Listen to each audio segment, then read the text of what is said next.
Encontro marca início oficial da transição de governo no Paraná. E no âmbito nacional, ex-superintendente da PF vai compor equipe de transição de Bolsonaro. Conheça ainda nesta edição Eliseu Clemente, o barbeiro que corta o cabelo de Lula na cadeia. Fluminense e Ceará ficam no empate no fechamento da 35ª rodada do Brasileirão. Esses e outros destaques a partir de agora no Mundial News.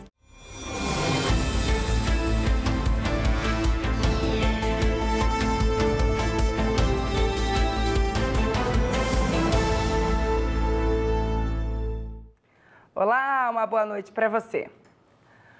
Noticiamos ontem que durante o Mundial News acontecia no Palácio Iguaçu a primeira reunião oficial de transição de governo no Paraná.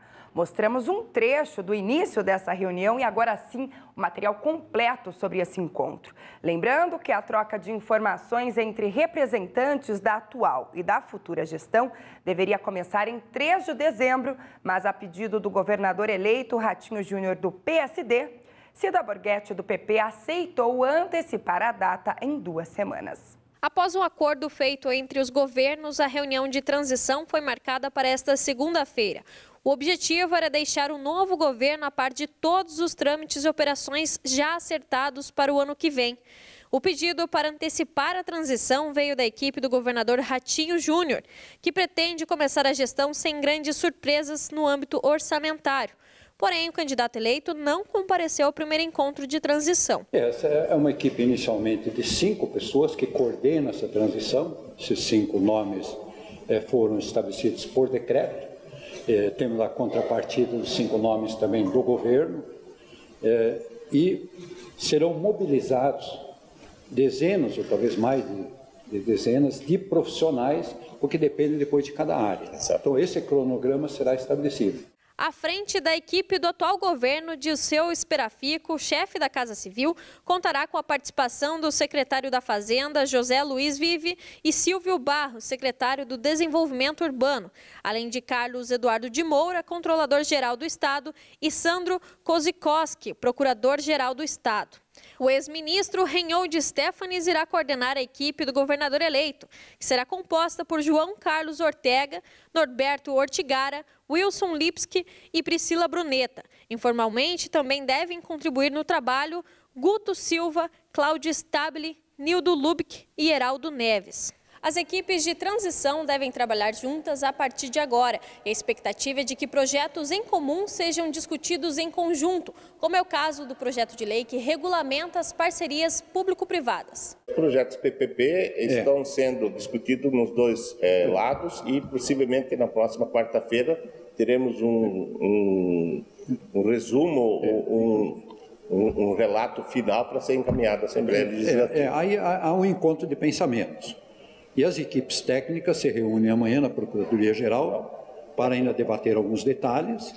Chegará quarta-feira aqui ao Palácio e depois a equipe de transição vai continuar analisando. Mas é algo que está sendo encaminhado e está caminhando bem. O resultado final da primeira reunião de transição foi a integração das equipes e o esclarecimento da real situação do Estado. O Paraná vem realizando um trabalho já há alguns anos, no sentido de fazer um esforço para atingir o equilíbrio.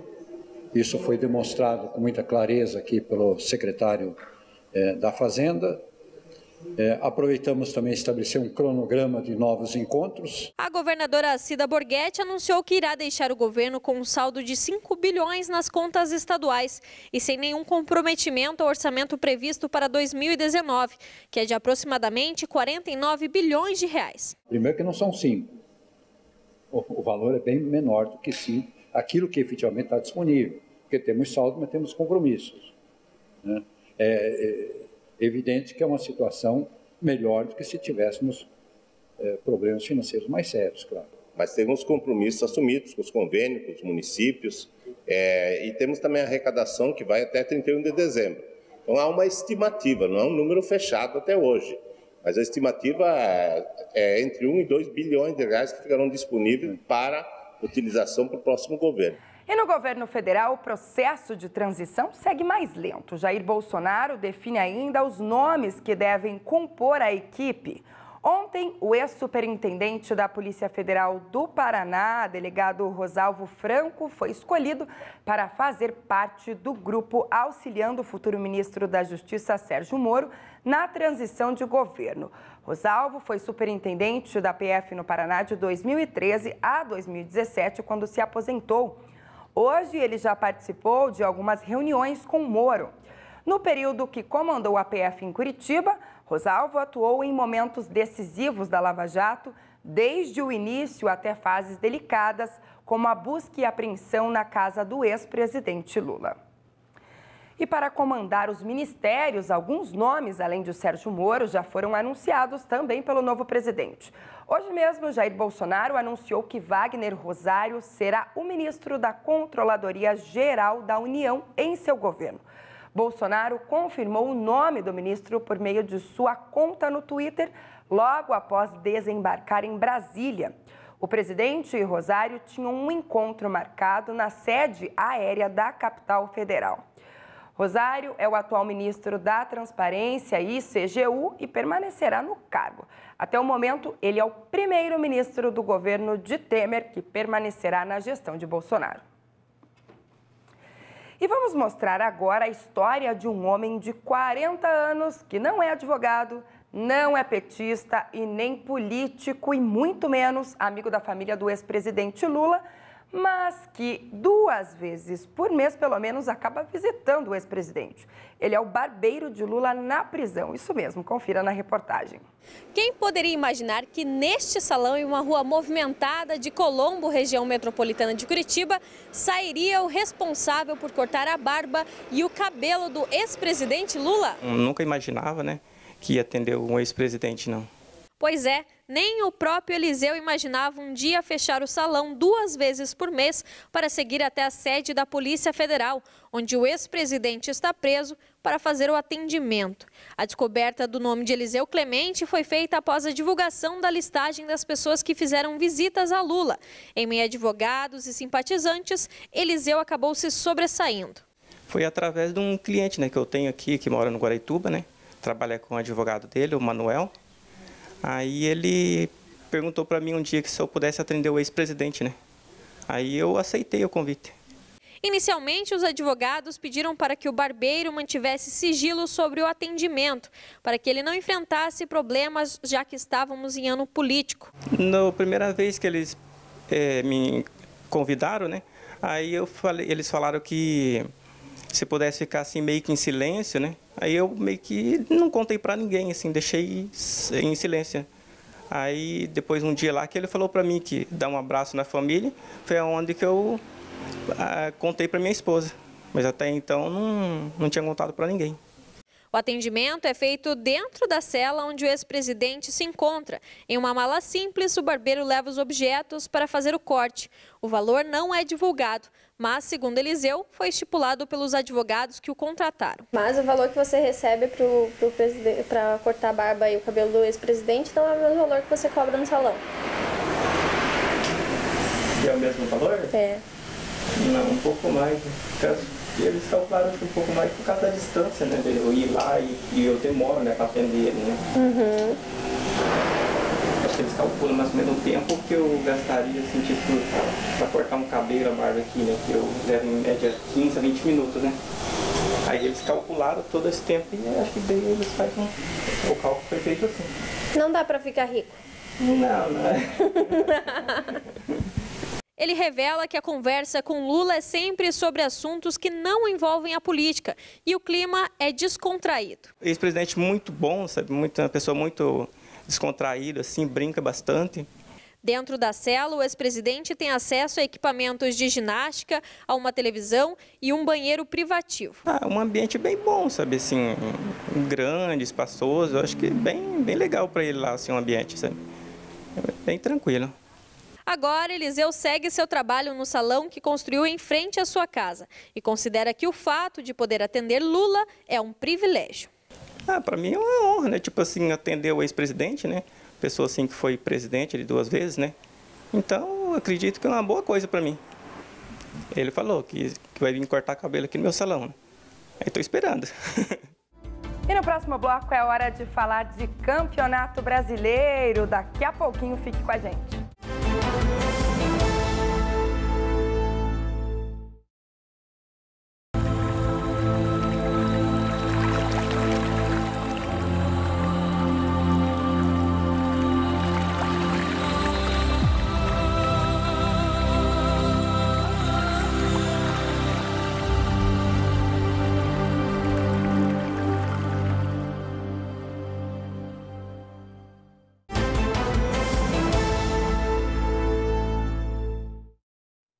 E agora é hora de falar de esporte.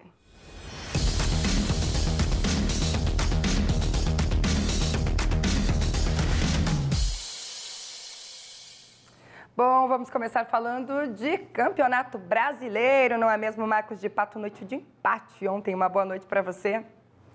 Olá, Thaís, boa noite. Boa noite a você que nos assiste. No jogo de fechamento da 35ª rodada do Brasileirão, Fluminense e Ceará ficaram no empate sem gols no Maracanã.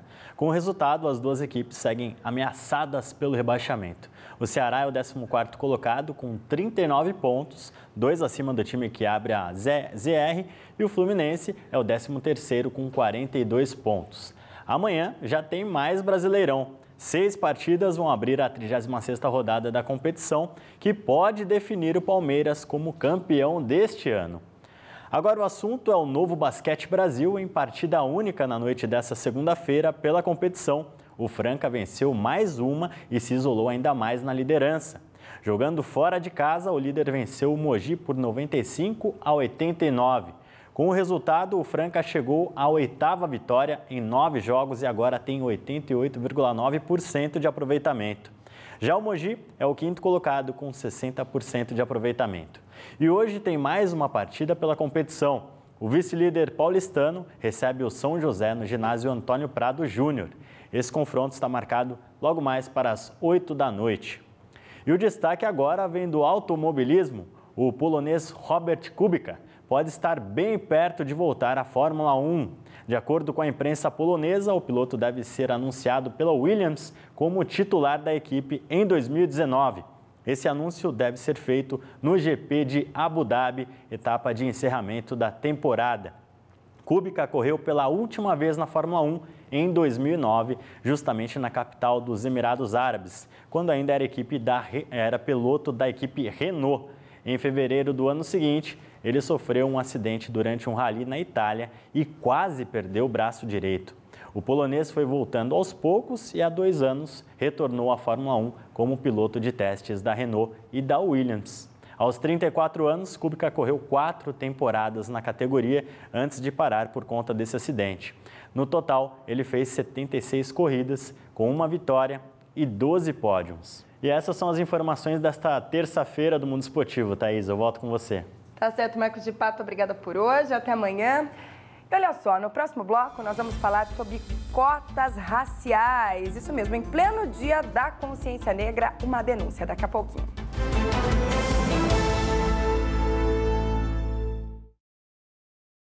Quase um mês para acabar o ano e ainda são inúmeras pessoas que se encontram desnorteadas. Afinal, quantas são as pessoas que ainda não conseguiram alcançar seus objetivos?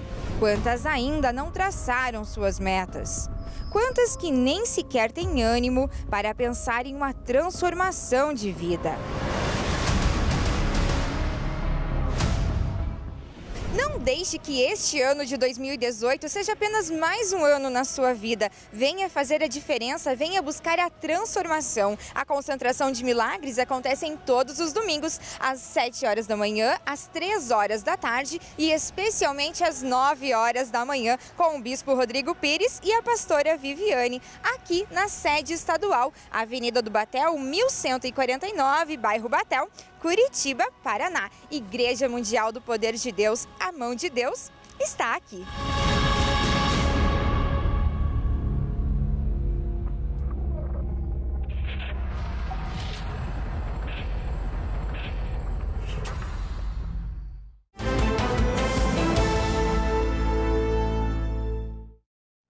Hoje é celebrado o Dia da Consciência Negra e o Mundial News preparou uma reportagem especial falando sobre as cotas raciais. mostrando a importância dessas cotas e ainda denunciando o fato de muitas universidades do país não respeitarem a porcentagem de vagas que devem ser destinadas aos negros no Brasil. Dia 20 de novembro é comemorado o Dia da Consciência Negra no Brasil. Mais de 50% da população do país é negra ou parda, mas ainda assim foi necessária a criação de políticas públicas para tentar combater a desigualdade. A política de cotas é uma política importante para promover a igualdade racial. Ela teve início em 2003 na Universidade de Brasília e posteriormente o Supremo Tribunal Federal declarou que era compatível com a Constituição essa forma de inclusão da pessoa negra no ensino superior. Posteriormente, em 2014, sobreveio uma lei federal em que se estabeleceu a reserva de vagas de 20% das vagas em concursos públicos federais para as pessoas negras e pardas. E no Paraná a gente tem desde 2003 uma lei estadual que estabelece essa forma de política compensatória a curto prazo quanto à inclusão e à promoção da igualdade racial. As cotas raciais trazem consigo diversos questionamentos, principalmente quanto à definição de raça. A Lei 12.990, sancionada em 2014, prevê que todo candidato auto-intitulado negro ou pardo concorram às vagas disponibilizadas nas cotas. Porém, após diversas denúncias, a auto-intitulação começou a ser avaliada por uma banca para testar a sua veracidade. Em Curitiba, um caso chamou a atenção. Suelen Queiroz prestou o vestibular para medicina na Universidade Federal do Paraná. Ela foi aprovada em terceiro lugar nas vagas destinadas a cotas raciais, porém acabou não conseguindo ingressar na universidade. O questionamento de Suelen gira em torno da primeira colocada, que reprovou na primeira banca de avaliação racial por não possuir as características e traços de pessoas negras ou pardas. A minha proposta de acordo, desde o começo do processo, foi o pedido do recurso administrativo desse processo seletivo de 2016-2017 de uma candidata, da candidata que está na minha vaga. E esse recurso administrativo foi via texto, ou seja, a candidata ela foi reprovada em entrevista pessoal por 3 professores por não ser considerada negra e a partir de um texto ela conseguiu reverter essa situação. Ou seja, é um texto que a transformou em negra. Então, eu tinha muita curiosidade em saber o que faz um texto transformar alguém em negro. Para o Ministério Público, as bancas são extremamente importantes para o combate às fraudes em concursos, tanto de vestibulares quanto para cargos públicos. O que eu posso afirmar é que há necessidade, sim, de se estabelecer essa comissão para evitar justamente a fraude. Para que pessoas que não carreguem o fenótipo da raça negra ou que não tenham características de pessoa parda, se possibilitem desse instrumento, que é um instrumento importante de igualdade material, para ter esse benefício no vestibular ou no concurso público. Por isso é importante, sim, que haja uma pluralidade na formação para conferir justamente legitimidade. E os casos, eventualmente, de fraude devem ser encaminhados ao Ministério Público, às próprias ouvidorias das universidades para adoção de providências. A liberdade individual de cada um, de ser o que quiser, ela tem que ser respeitada pela Constituição Federal. Qualquer candidato pode ser o que ele quiser. Agora, a banca, ela tem que ter critérios, é um concurso público, ele tem que ter regras. Então, assim, se as cotas raciais são para negros, que negros ingressem. A banca é um filtro seletivo contra fraudes, é o combate das fraudes, ou seja, para que negros ingressem e não pessoas que não são negras ou muitas vezes o pardo, lido socialmente como branco, que não sofre racismo, invente relatos de racismo e assim eu acho que abre muita brecha para esse tipo de situação. As bancas utilizam critérios para avaliar os candidatos como forma de tentar minimizar os erros na concessão de vagas aos cotistas. Especificamente quanto à pessoa negra, a questão da melanina, são dados que normalmente a gente objetivamente consegue aferir, não significa que seja um tribunal racial, mas de uma forma de verificar realmente um conjunto de características físicas que as pessoas daquela raça trazem em si. Para a promotoria, as cotas são uma forma de compensar os danos causados no passado a determinadas raças, mas que devem ser utilizadas de forma temporária, tendo como objetivo buscar a igualdade para todos. É uma política de curto prazo, que tem que ter um prazo de vigência e ela tem que ser acompanhada de outras formas de promoção. É uma forma de se garantir a representatividade, já que a maioria da nossa população é formada de pessoas negras e pardas, nesses espaços de decisão, especialmente em órgãos como o nosso, que é o Ministério Público, magistratura e outras instâncias de decisão. Não vejo como isso seja um fator de gerar posteriormente discriminação em razão daquele que se valeu, que concorreu através de cotas. Falando agora de economia, começou a ser pago hoje o abono salarial PIS do calendário 2018-2019 para os trabalhadores da iniciativa privada nascidos em novembro, ano base é 2017. De acordo com o calendário, os nascidos nos meses de julho a dezembro receberão o PIS ainda no ano de 2018. Já quem nasceu entre janeiro e junho receberá o PIS no primeiro trimestre de 2019. Tem direito ao abono salarial quem recebeu em média até 2 salários mínimos mensais com carteira assinada e exerceu atividade remunerada durante pelo menos 30 dias em 2017. Informações sobre o PIS também podem ser obtidas pelo telefone 0800 726 0207, que é o telefone da Caixa, e o trabalhador também pode fazer uma consulta ainda no site da Caixa. É preciso ter o número do PIS em mãos. E o Mundial News hoje fica por aqui. Uma ótima noite para você. Te espero amanhã no mesmo horário. Até lá!